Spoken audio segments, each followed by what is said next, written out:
ఈ రోజే డౌన్లోడ్ చేయండి. మీ ఫేవరెట్ షోస్ చూడండి.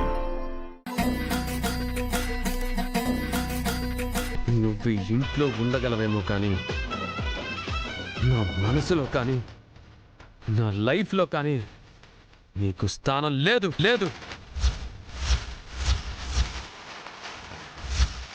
ఉన్నా కూడా అది శత్రు స్థానం మాత్రమే. ఇప్పటికే నీ వల్ల ఈ ఇంట్లో చాలా డిస్టర్బెన్సెస్ వచ్చాయి. ఇంకా చాలు. Please get out of my life and my family. మా కుటుంబం నా జీవితం సంతోషంగా ఉండాలంటే ఈ రెండిట్లో నువ్వు ఉండకూడదు.